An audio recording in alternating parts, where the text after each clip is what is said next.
pas de bois qui enjambe un affluent du Madon, un hôpital, une galerie thermale ou bien encore une gare, autant de lieux emblématiques du patrimoine de la plaine vosgienne et auxquels ont été sensibles les 6e du collège Jules Verne de Vittel, qui participaient il y a peu à la 3e édition d'un concours organisé par la Fondation du patrimoine, l'établissement scolaire en question et le rectorat. Le patrimoine, c'est tout ce qui nous entoure finalement.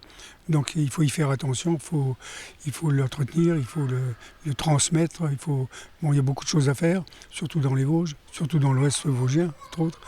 Donc c'est très important que des petits ils sachent quoi faire de ce qui nous entoure. Tristan habite Bainville-au-Saule et s'est intéressé à l'eau de la ville, curieux petit nom du cours d'eau qui traverse son village, mais pas seulement, d'où le thème choisi. J'ai choisi le thème au fil de l'eau car c'est relié avec le lavoir et le pont des Tablettes. Parce qu'en fait ce sont des blocs de grès rose qui sont posés et pour faire un chemin. Mais on sait aussi que ces grès roses sont très solides, donc il n'y a pas de moyen pour que ça casse. Après, si j'ai choisi la rivière de mon village, c'est parce que j'y venais quand j'étais petit, je regardais les poissons et aussi j'aimais bien m'y balader. Tristan est arrivé 3e du concours, ex aequo avec Alexandre, qui ne deviendra pas cheminot dans la vie, même si c'est la gare vittelloise qui a retenu toute son attention.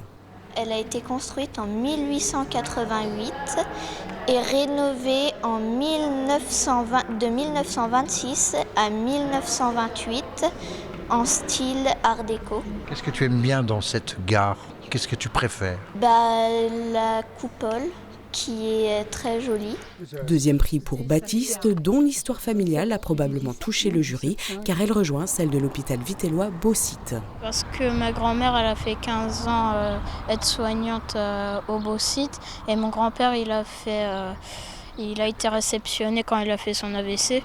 Qu'est-ce que tu peux me dire sur ce bâtiment? Il a été créé en mars 1929 et il a fait des grands travaux en 1947. Et c'est le symbole architectural de la cité, située au cœur du parc. La galerie thermale, construite en 1884, s'est imposée d'elle-même à la lauréate du concours. Elle a été rénovée en style Eiffel en 1897 jusqu'en 1905. Elle a été encore rénovée en style art déco en 1930.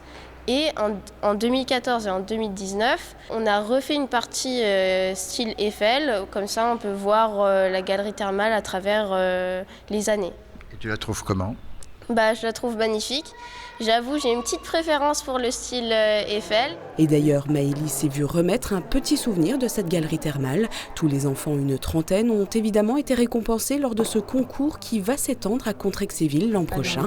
Et pourquoi pas un jour, la Fondation du patrimoine y pense à l'ensemble des collèges vosgiens.